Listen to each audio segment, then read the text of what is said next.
Okay, so again, today we're going to look not so much at any specific battles or campaigns, but talk about how the war itself affected both the Union and the Confederacy, how it affected people in power, how kind of some of the political debates and political problems that it caused, as well as how it did affect people that were not in political power, folks that were just regular old civilians, how they might have been affected, their lives have been changed by the war.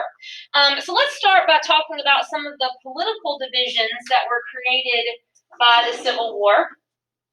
Particularly those that are very tricky political situations and political divisions that were prevalent in the Union in the North. And this was far more of a tricky situation, and it kind of created a little bit more, I think you could make the case that the political difficulties, the political struggle and disagreement and debate that was created by the Civil War was far more problematic in the Union, far more problematic in the North. Remember that one of the strengths or one of the advantages of the Confederacy was the unity over, what they were fighting for. They tended to have greater morale and kind of a clearer understanding and a more unified understanding of what it was they were fighting for. That is less so in the Union. It becomes far bigger of a political issue about what they're fighting for, what it's all about, and what the goals of the war should be. Furthermore, you have this issue in the Union of those border states. And some of those border states that we talked about don't raise too much of an issue, but there's one in particular that really, really does. So once again, let's remind ourselves, what were the border states? What did that mean to say a state was a border state? Yes? States that were in the Union, but they were slave states. Right. Remember, these are the slave states that have remained in the Union. Some of which, like say, for example, Delaware, where, secession is not really too much, there's not too much of an outcry for that there. It's not really too much of a threat. In some places, it's a bit more confused. But the most crucial, what was certainly regarded as the most crucial of all the border states was Maryland. This was the one that was the most important to President Lincoln. He saw this one as the absolute most important to the Union cause, to make sure that Maryland stayed in the Union, that Maryland did not go to the Confederacy. And because they felt it was so crucial and so important that Maryland stay in the Union and not go to the Confederacy, this is where Lincoln will take some very extreme and quite controversial measures. Some would even argue perhaps unconstitutional measures. But that's all, matter of debate over whether or over, all in the name and all for the purpose of trying to keep Maryland in the Union. So as far as why Maryland is so important, where is Maryland? What is its location? Where would you describe it? Okay, kind of in the middle. What is it right next to? Okay, it is right next to Virginia. It borders Virginia. Washington, D.C., okay, what is Washington, D.C.? It's a district. It is, but what is it? Right, that's the nation's capital, right? Washington, D.C. sits in between Virginia and Maryland. It's on the border between the two. Part of that city borders the state of Virginia, part of that city borders the state of Maryland. So it's sitting right smack dab in the middle. Virginia has already seceded. So if Maryland secedes too, what does that mean for Washington, D.C.? It's sitting right smack dab in the middle of Confederate territory. That is bad, bad news. So this is, of course, the obvious reason why Lincoln is just dead set that Maryland absolutely cannot secede. That will put their capital, in enemy territory. Absolutely do not want that. And there was concern that there was an outcry for secession in Maryland. So again, it is in Maryland where Lincoln is going to go to some pretty extreme lengths to try to make sure that it stays in the Union. So here are some of the things that are two major things that Lincoln does to make sure that Maryland doesn't secede. First has to do with something called the writ of habeas corpus. And the writ of habeas corpus, this is one of these Latin legal words that we use in our legal system. Writ is Latin like a right. Corpus, look at the word corpus. What's it kind of look like? Okay, or corpse, what's a corpse? A body, right? Literally translated, this means something to the effect of, why do you have my body? Why am I in prison, essentially? Your writ of habeas corpus, now we talk about how you have to be charged with something before you can just be thrown in jail for a certain amount of time, and you have to have a trial and all that stuff. That's your writ of habeas corpus. It's your right to be charged, to be told why you're being arrested, why are you being detained, what's the charge against you, what's the suspicion, all that kind of stuff. And from that comes all of the, you have to be charged with the crime after so long, and they can't imprison you without a trial, for so long, blah, blah, blah. All that stuff comes from this writ of habeas corpus, okay, this right to be informed. So that authorities couldn't just, arrest you for no reason, or not, give you a reason, all that kind of stuff. Well, what Lincoln does in the state of Maryland for the duration of the Civil War is he suspends the writ of habeas corpus. So the writ of habeas corpus is suspended. So what does that mean if it is suspended? Right, and so what could they do to a person? Arrest them, not charge them with anything, put them in prison, not ever tell them a lie, not give them a trial, just get them in prison to make them be quiet, shut up. And the reason being, and keep in mind, this would not have been used for every single situation. This would not have been necessarily because, we just found some random person on the street, we're gonna lock them up. The reason for this, the people that they were trying to, wanted to be able to arrest here, were folks that were sympathizing with the Confederacy, folks that were advocating for secession, folks that were trying to stir up or were really, publicly supportive of secession.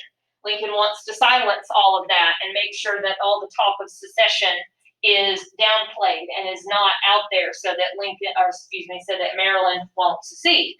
So the idea is to suspend the writ of habeas corpus, and that way those people could be arrested and just thrown into jail, and they wouldn't be out there advocating for secession and all that kind of stuff. So the writ of habeas corpus is suspended in Maryland. Now, you can guess why that's such a controversy. Why would that cause a big controversy? Yeah, we've talked many times about how these are all things that are, rights or something that Americans in particular are just really deeply ingrained in. And these are the kinds of things that the Constitution does talk about. People see this as a clear violation of the Bill of Rights, so forth and so on. Lincoln will also declare in parts of Maryland, it's not necessary everywhere, but certainly in the cities and so forth, he also will declare martial law in parts of Maryland. Martial law, some of you may know, means like military rule, like a military occupation.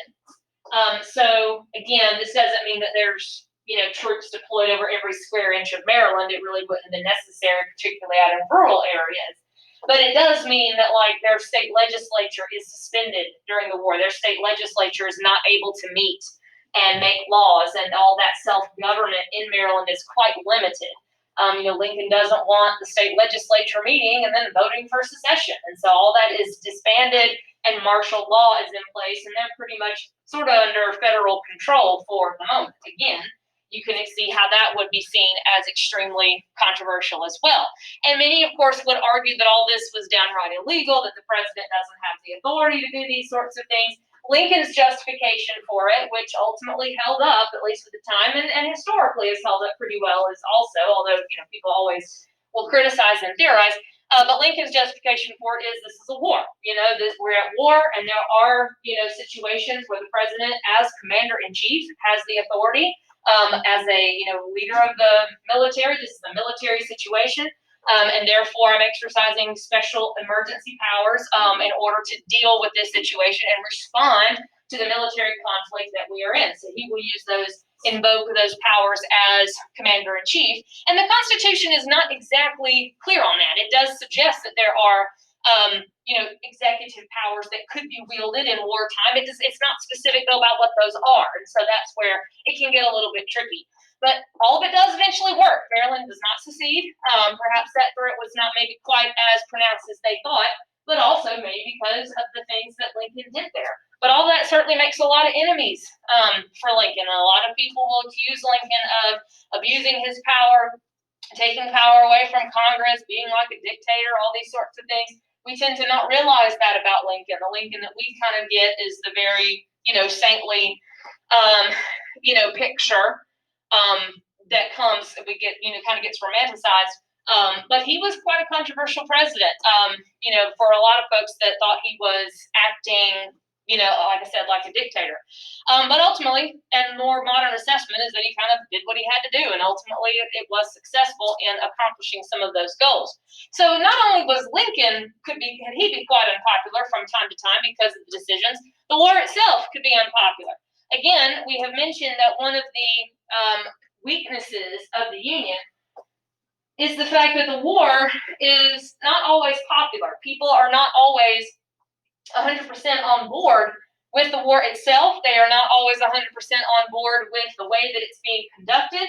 They're not always 100% in agreement about what it is about. So there is just, generally speaking, from time to time, from this group or from that group, you always have pockets of resistance. You always have pockets of, and there's not so much like people out in the streets all that much. I don't mean quite like that. But you always have people that are opposed to the fight, whether because they don't want to fight at all, or because they disagree with the reasoning for the war. They disagree with the narrative about what the war's about, or they think Lincoln needs to do less, or they think Lincoln needs to do more, or they think we should be fighting for this or that or whatever, or after a while say this isn't winnable and all sorts of things. So there's just kind of a general, while I think the majority consensus would be the war was worth fighting and they needed to keep doing it and it was important. But, that opposition and people that are against it can cause some problems. So we have that kind of just general opposition. We want to mention a few different reasons, kind of some specific reasons and some specific groups of people that might have been opposed to the war, that might have posed a particular problem. One reason that people might have been opposed to the war, or one thing that kind of gets a lot of folks riled up eventually, is the use of conscription. Now, conscription, you probably actually know what that is, just maybe not by that word. Conscription means the draft. Okay, you probably have heard of the military draft before. What does it mean if they're drafting people into the military? Yes. Yeah, it's sort of like calling up, eligible people to fight and, involuntary service into the military. They're conscripting them into the military. Both sides will have to use conscription. Okay, so both the Union and the Confederacy will resort to using conscription at some point. At first, they don't have to do that, but as you can imagine, as the war goes on, and it goes on a lot longer than people had anticipated, they will need to use conscription in order to make sure that they have enough people, and they'll be conscripting people into the fight. Now, as you can guess, those kinds of things, a draft, conscription is always quite the controversy, for obvious reasons. So that obviously causes a whole lot of outcry anyway. Furthermore, the way that it is done and some of the exceptions to it cause lots of controversy. Because in both the North and the South, conscription was something that you could buy your way out of. You could pay or to pay someone else to take your place. You could pay like something like $300 or something like that, which would be thousands of dollars probably in today's money, to pay a substitute to go and fight in your place. Now, what kind of people does that tend to favor? The rich, right? It favors people with money, and poorer people, would not have that kind of option. And so it very much caters to the wealthy that were easily able to avoid it. And that creates a lot of controversy and makes it seem illegitimate.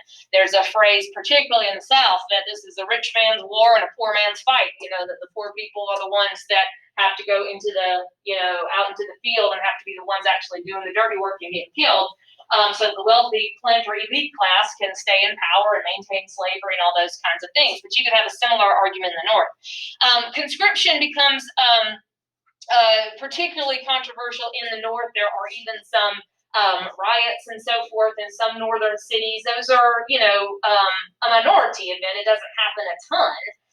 But there are issues like that, and that impedes the enforcement. It means that conscription is kind of difficult to enforce on both sides because people can be so opposed to it. So conscription is just one particular aspect of the war that proved to be quite controversial, particularly in the North, but also in the South. There is also, this is specific to the North, again, looking at these political divisions and looking at the opposition to the war. Copperheads are a particular group that were opposed to the war. The Copperheads, and what became a nickname, this is the peace wing of the Democratic Party. So these are peace Democrats. Peace Democrats, or they become called Copperheads.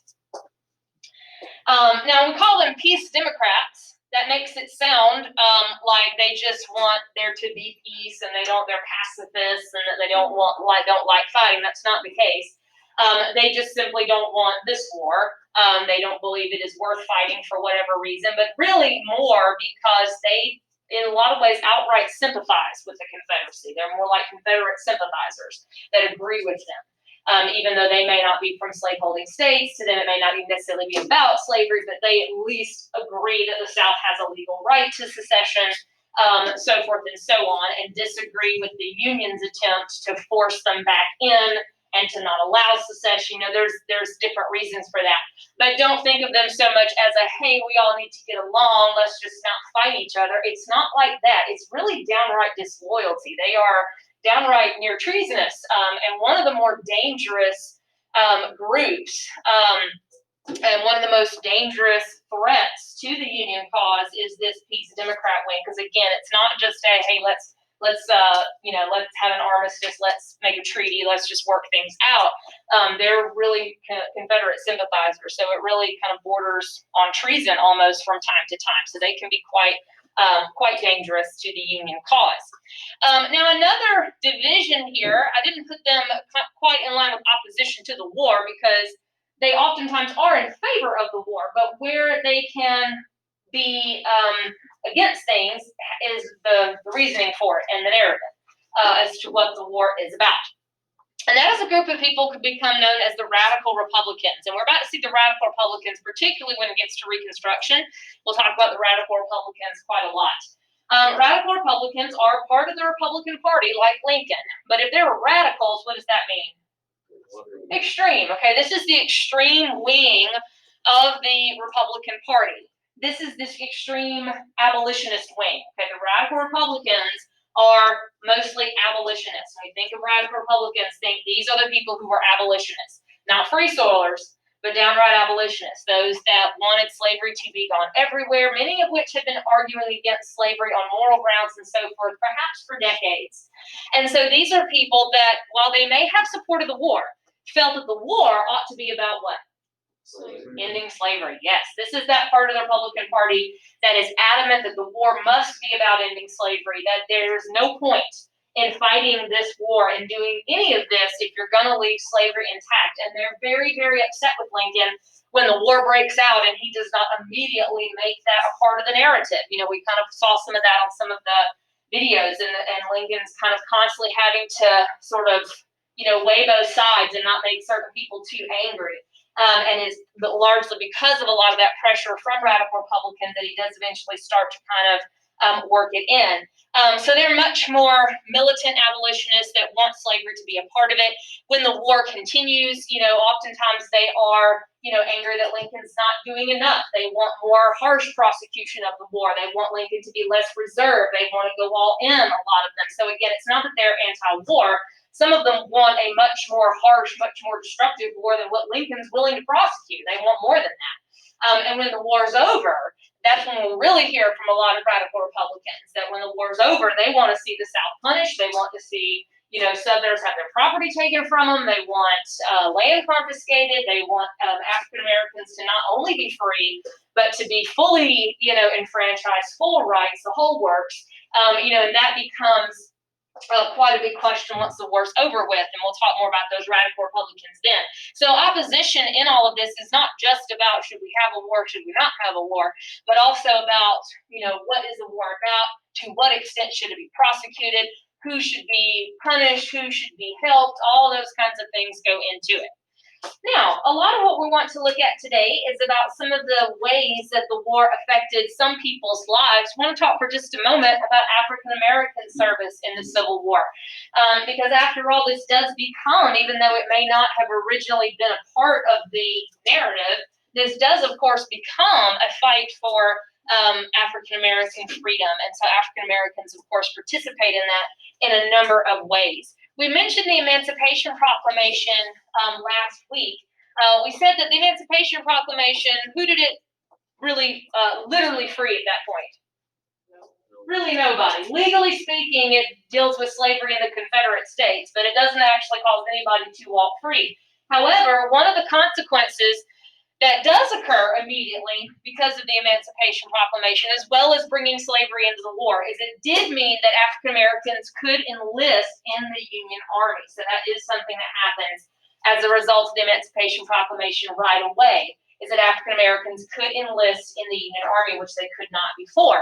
So African Americans are actually going to serve. They will serve in both the Union and the Confederacy, but overwhelmingly in the Union. Most of it's in the Union by fall.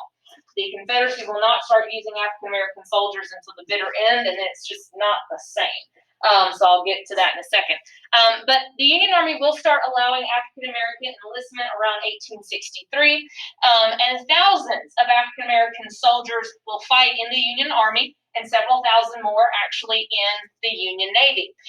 Now, many of these African American soldiers, a lot of them were free prior to the war. So it's primarily composed of freedmen that either maybe had been born free or had become free at some point in their life, but there were also plenty that were enslaved that maybe had escaped slavery during the war. And also what we will see happen is as the Union Army continues to advance through the South and slavery starts to break down in the South, we will see slaves joining the Union Army at that particular point.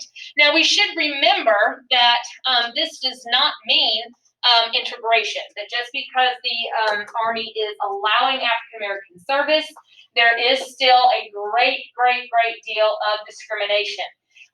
Mainly that African Americans fought in African American units. They were specific, it was racially segregated. The military was racially segregated into the 20th century.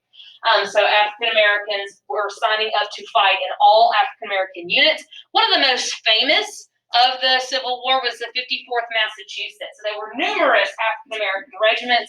The 54th Massachusetts just becomes one of the most famous African American units of the Civil War. This is the one, if you've heard or seen the movie Glory with Denzel Washington. It's kind of an older movie. It was made in the 80s, I think. But if you've ever seen or heard of that, it's about the 54th Massachusetts. Now, African Americans are signing up to serve in these units. However, they are commanded by white officers. So they're signing up for all African American units. They're still commanded by white officers. African American soldiers, as you can imagine, there was still a great deal of discrimination, huge amounts of discrimination. Including the fact that it's racially segregated and will remain that way, like I said, until the 1950s. But other kinds of discrimination were rampant as well. As I said, they are, commanded by white officers. So they were not allowed to rise to higher ranks. They could not be in any sort of leadership or command position for their own regiments. And, of course, they were not paid the same.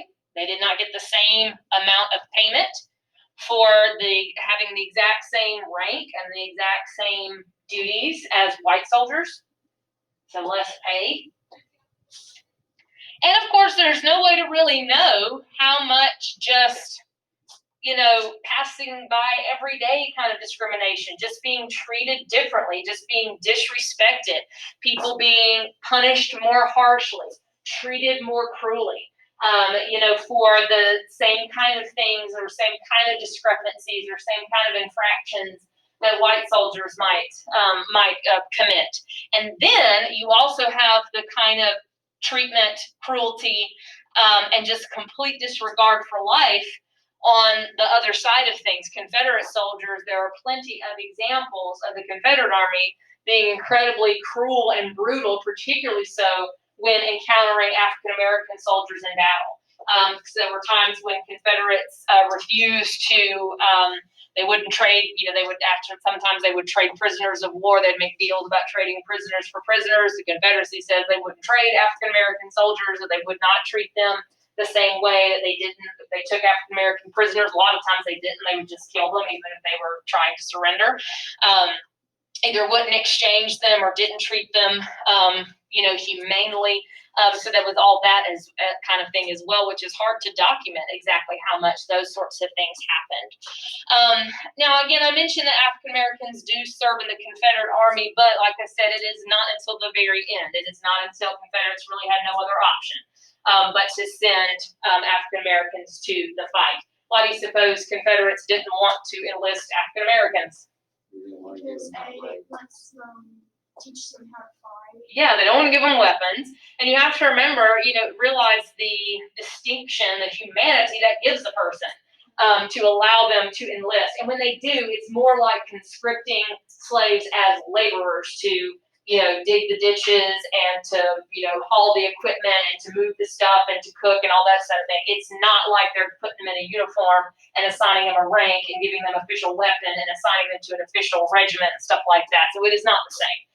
Even when they do start utilizing African Americans in the military, it just simply is not the same as the more official way that it is done on the Union side. Nevertheless, of course, African Americans definitely become a symbol for part of what the war was for, of African American freedom and humanity and dignity and all of those things.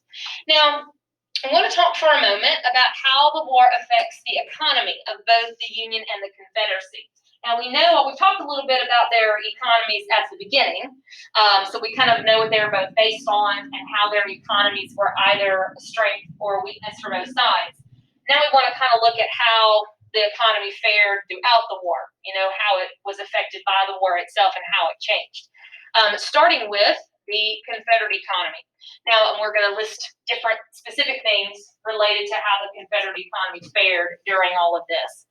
Now, once again, keep in mind, we've already mentioned that the Confederate economy is probably their greatest weakness.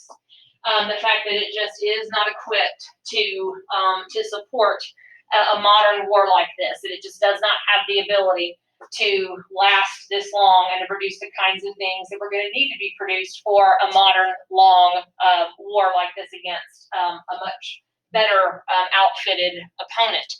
And throughout the war, those weaknesses become more and more apparent. So the South kind of banked on, and on the outset, one of the things that could be a little like that activity we were doing last week, it kind of looks on the outset that the South does really well here. It looks like, they've got lots of land, they're very wealthy, they can produce their own food, all that kind of stuff. But in the end, that faith in their economy turns out to be quite misplaced, and their economy overall suffers because of the war. It is falling apart by the end of the war because it would really have a lot of weaknesses that some people either didn't notice or kind of pretended that they weren't there. And for all the wealth in the Southern economy, that wealth was tied up in land, and that wealth was tied up in labor and slavery. And that wasn't the kind of wealth that was going to translate into actually fighting a war. So the Confederate economy experiences huge problems. It is overwhelmingly agricultural. And so, of course, that sounds like, that's great, we can make all of our own stuff. But it just does not have the industrial and the financial capabilities needed for what was going to be needed.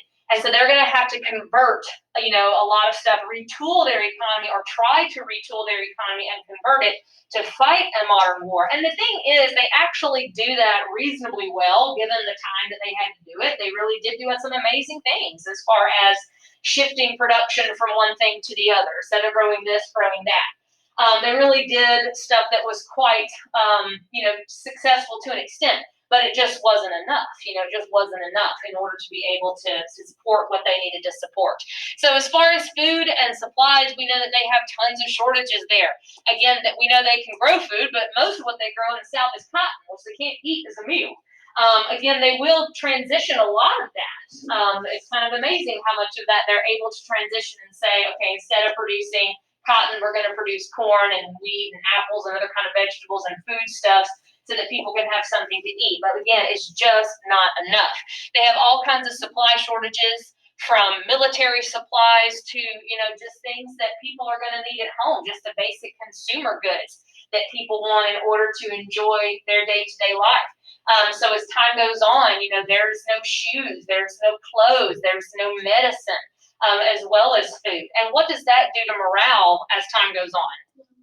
That lowers morale. People start to say, what is the point? People are begging for the whole thing just to be over, whereas a couple of years they were excited as they could be. The other thing, we know the South doesn't have industry, but what is the Union doing that's further making it hard for the South to get a lot of supplies? Cut off their trade, the blockade. Remember that blockade on the water? And so that has really, at first, they could kind of deal with it. They did have, ships that could get past it, blockade runners, they called them, and they could get some supplies in that way. But as time goes along, that just isn't enough. And so they're really suffering because of that. So there's bread riots in some cities, people arguing and fighting over bread. There is malnutrition. There's even starvation in some places, and that can be very, very devastating to morale. Financing, paying for the war. Again, you need, hard cash in order to do that. And the South didn't have a whole lot of that. So the South, and the thing is, the Union's going to do this too. We're going to look at this exact same concept when we get to the Union in a second, but we're going to see a much different result. Both sides are going to result to printing paper money during the war in order to increase the money supply. You need money to fight a war. There's not enough. Wars typically create some kind of a financial crisis, some kind of a money shortage. And so they would print paper money, which again, these days, you didn't do that most of the time. Paper money was usually done in a time of economic crisis like this on a temporary basis, just to kind of get you through. But the problem is when you print lots of paper money, what does that cause? That causes inflation. What's happening to prices when there's inflation? Prices are going up a lot because what's happening to the value of that money they're printing? It's going down. It's becoming basically worthless. So the Confederacy, remember, it's a weak government. It's a weak central government. Most of the powers of the states. Therefore, states are printing all that money without any kind of oversight. No regulation. They're just printing, and they're doing it way too much, and that's creating a serious inflation problem to the point where that money is pretty much useless as we get closer to the end of the war. And then, as you can imagine, once the war is over and you've got Confederate money, backed by a Confederate government that no longer exists, people have lost everything.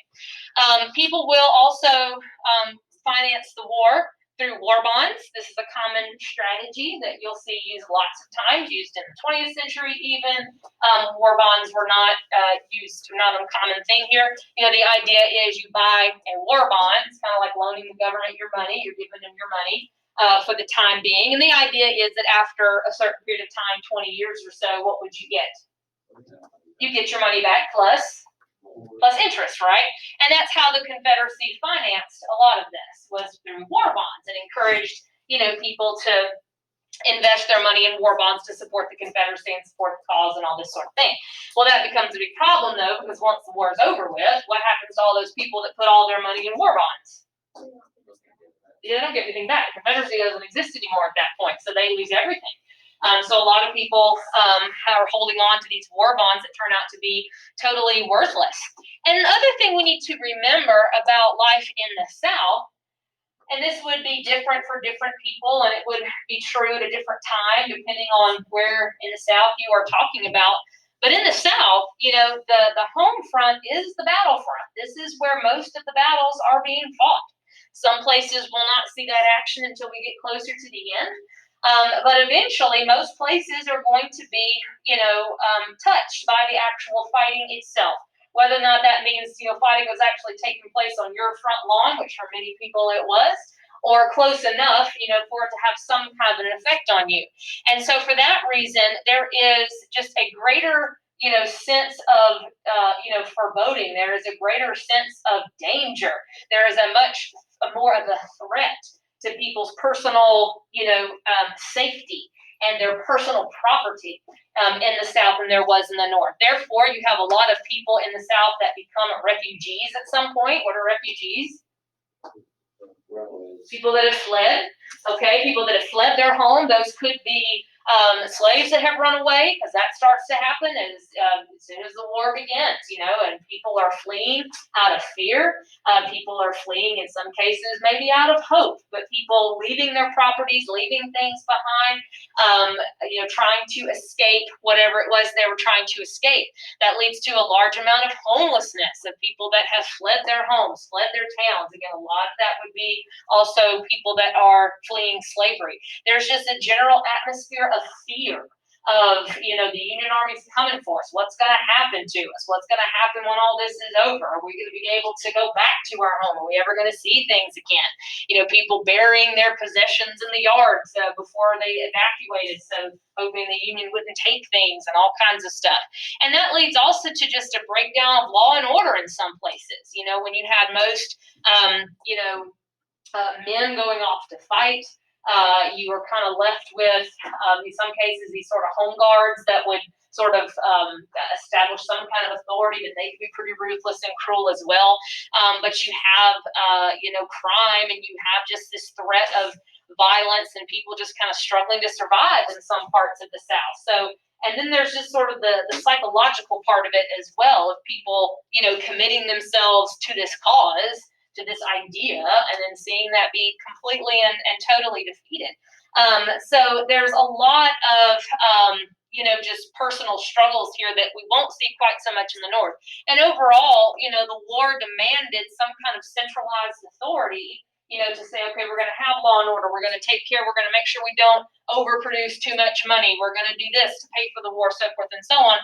The South, of course, being Confederacy, just simply does not have that. Their government is not equipped or capable or willing to do those kinds of things that would have been necessary to get a handle on a lot of those problems and prevent them from becoming, major problems. Let's talk about a little bit about the Union economy, how it fares during the war. Again, we know that the Union's economy is probably their greatest strength, and this is the thing that allows them to, even though they may have struggled on the battlefield from time to time, particularly in the first couple of years, the fact that they do have the economic and industrial capability to keep going, that's going to allow them to outlast. So the Union economy, their greatest strength, and it grows, it prospers. So whereas the South's economy suffers and is fallen apart by the end of it, the Union emerges stronger and better, and it kind of sets the United States on the whole on this path toward economic growth and economic expansion and a second wave of industrialization, and it really ushers in a more modern America, a more modern economy. So let's talk about that a little bit. So we see a huge growth of industry throughout the war. Again, we know that the North has always been far more industrialized, but that's going to expand even further. Why would the war lead to growth of industry? Because they have to make more stuff. Yeah, they need the tools of war, right? They need factories to start producing weapons. They need factories to produce uniforms. They need factories to produce shoes and all those different kinds of things, as well as the consumer goods for people back at home.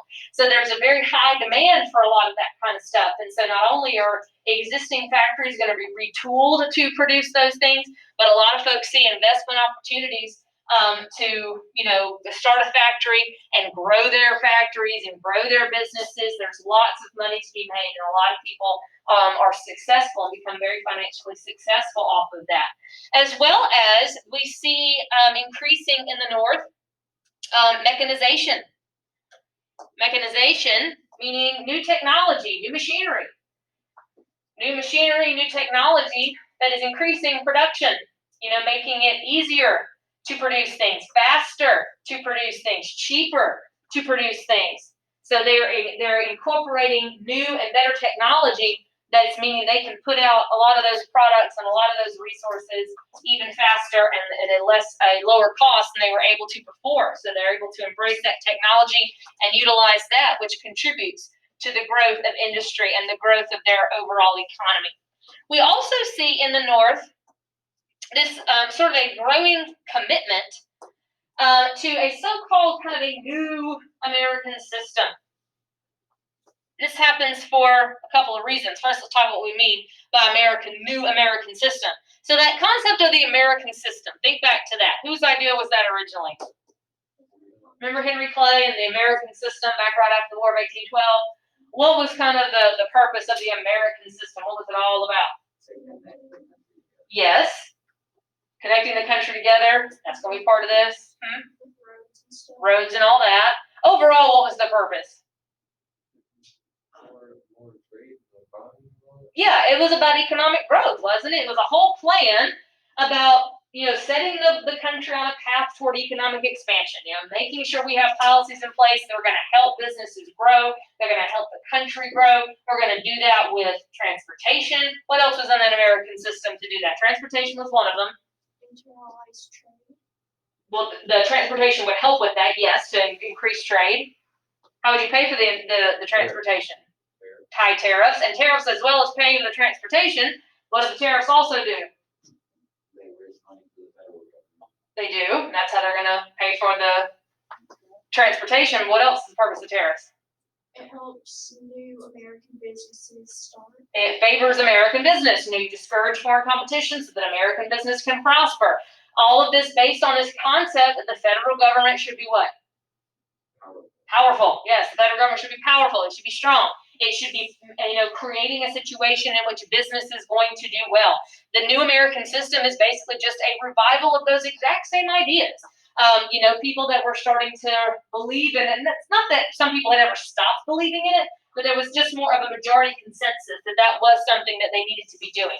They needed to invest in, by this time, not so much roads, but what? Which includes railroads. Yeah, we're talking about railroads out west. We've got the all the way Pacific now. This is where the plans start to be officially laid for the Transcontinental Railroad, which I think I put that up there. Yeah, I did. But this renewed commitment to powerful national government, that we've got to strengthen the federal power in order to increase economic development, in order to encourage industrialization. We want those things to be to happen. So that would include high tariffs to pay for things like a transcontinental railroad, to encourage all this growth in industry, to help out those industrialists. It is during we've talked about the transcontinental railroad before. This would be a railroad to do what? To go all the way across the country, right? They have been talking about this for a while, but it is during their Civil War that they actually start building it. So it's during the war years that they will initiate construction on the first transcontinental railroad. It won't be finished until a few years after the war's over, but they will begin that process of starting to build a railroad. And there were lots of, government incentives there. They provided all kinds of, assistance to railroad companies to build more railroads, giving them land grants, giving them tax breaks, different things where the federal government was encouraging all these kinds of industrial developments, railroad developments. We want to settle the West, all those kind of things.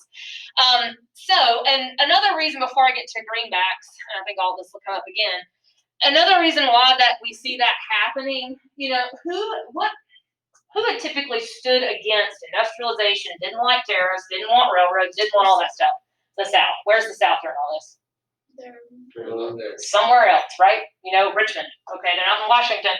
So without the opposition from Southern Democrats that usually would have said no, no, no, no to all this stuff, they can get it all through. They're able to make all this progress and able to initiate all these things, partly because of the absence of enough Southerners to oppose it. So that allows them to get a lot of this stuff done. Okay, with the money situation, I mentioned that in the South they had to print a lot of paper money, and that they did that in the Union as well. In the Union, though, we call those greenbacks. So greenbacks, this was the paper money that they were issuing. So in order to deal with the money crisis that was inevitably created, they printed money called greenbacks. And that's easy for us to remember, because when we think about our paper money that we maybe have in our pocket or our wallet or our purse, what color is it? Green. It's green. Okay, so they were using green money, kind of like what we use now. So they're called greenbacks. The thing is that it does cause inflation. That's naturally going to happen. The idea, for economists is that there's always some kind of inflation. The idea is you want to keep it under control. So it does cause some inflation, but it just doesn't become as bad as it was in the South. It didn't get out of control the way that it did in the South. So they did have some of that, and it's not to say everything was just awesome in the North all the time. They had their fair share of problems, and inflation was one of them, but they were able to keep it under control, so things were not just falling apart. One of the big reasons to mention the greenbacks is because this becomes a big problem later on. So just to foreshadow some things that are to come. The thing is that some people are really going to like those greenbacks and want to keep them even when the war's over, particularly people that oftentimes didn't have a lot of money. They liked the fact that the greenbacks meant there was more money around. People that did have a lot of money and wealth don't like those greenbacks because they don't like the inflation that causes. So later, this is going to become a huge, massive political issue, is over the money, over whether or not to keep these greenbacks, and later it's going to evolve into a question over gold versus silver. Once the slavery issue is out of the way, the money issue, what you'll learn, one of the first things next year, becomes kind of the next big political issue that was as close to as divisive as slavery was. is this issue of monetary policy over money. And it starts with the greenbacks. That's where it all comes from. So there's a big fight brewing over all of that will eventually, go on and on and on. It's not until about the turn of the century that it kind of gets addressed, or sort of goes away. Okay, so going back to westward settlement and expansion, that's another goal of the federal government during the war years and thereafter that has to do with industrialization. Those two things are directly connected, because if you're going to industrialize more, you need to open up the West to get all those natural resources from the West. We also want to open up the West so we can have markets which to sell all these goods that we're making. So those two things are directly related to each other. The Transcontinental Railroad is part of the way that they want to open up and expand into the West and encourage Western settlement and encourage, using the resources there. There are also two other specific laws that are passed by Congress during the Civil War years that were meant for also that similar purpose, has to do with the West. First of those is called the Homestead Act. When you think about people going to find a place to homestead, what do you think of? People, going out west to find their home, right? People, pioneers, and so forth. The Homestead Act was designed to encourage that. The Homestead Act offered people, settlers, land. Basically said that if you go out west and you claim some land, if you can, the deal was you had to improve it. Okay, what would that mean, improve it? Yeah, make it worth something, mainly like grow a crop, grow a crop that you can make money off of, make it a productive farm, raise some livestock, do something productive with that land. You can improve it for a certain amount of time, actually 5 years, then it's yours. So it's sort of like offering people free land in a way, basically saying you go out there, build yourself a house, plow up the land, plant some crops, raise some animals, do something productive with it, and it is yours. We will give you title to it for free. So that sounded like a pretty sweet deal to a lot of people, and that was the idea, to encourage people to take that risk, encourage people, sort of give the land away almost to get people to go out there and settle it and make it fruitful and all of that. So thousands of people take the government up on that Homestead Act and will move out west. A lot of them are not successful with it. I mentioned you have to, quote, improve it. That turns out to be a lot harder for a lot of people than they would have thought. There's a lot of difficulties that come with farming the West, but it does have a significant impact on encouraging Western settlement, on getting people out there and increasing settlement in the Western territories and states. Another law that was passed for the purpose of trying to develop the West and encourage settlement of the West and make it productive and get things moving out there is something called the Morrill Land Grant Act. The Morrill Land Grant Act, this gives money to states. So the states get money through this through a roundabout way. That the money then should be used, or states will get this money and they will use it for agricultural colleges, agricultural colleges and schools. So this gives money to states, basically grants, it gives the states land grants in the West, and then when that land gets sold, they use that money, that's where the money comes from, to fund and to put into agricultural schools and colleges. Now, why would agricultural schools and colleges assist in the development of the West?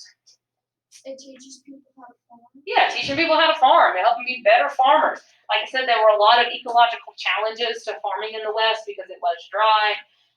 You don't have, you have this kind of real dry layer of topsoil. Water can be more scarce. And it was a lot different than it was in some other parts of the country. Raising livestock was a different story, so part of the Morrill Land Grant Act was to encourage, education in that area, training in that area so that farms could be more productive. And later the Morrill Land Grant Act gets expanded. There's even more, education and things like that come out of the Morrill Land Grant Act. A lot of states today have a land grant university that was created out of the Morrill Land Grant Act. That originally started as agricultural schools to train people that would go on to be better farmers. What is Alabama's that was created out of the Morrill Land Grant Act? Nope. We got so many to pick from. Nope, not Alabama. Auburn. That was it already existed, but then became a land-grant college, and thus all the agricultural emphasis at Auburn. And some of you, like if you're involved in FFA or any of those things, or some of those classes, you may know cooperative extension programs that also comes out of Auburn. Those come from add-ons later when the Moral Land Grant Act is expanded. Extension programs, go out to farmers, working with them to provide training, get their feedback, research, research on crops, research on livestock, all kind of things to improve agriculture overall. So once again, the government far more involved, all this showing a big commitment, much larger federal government, and they're able to do a lot of that because they don't have the South holding them back, during all that time.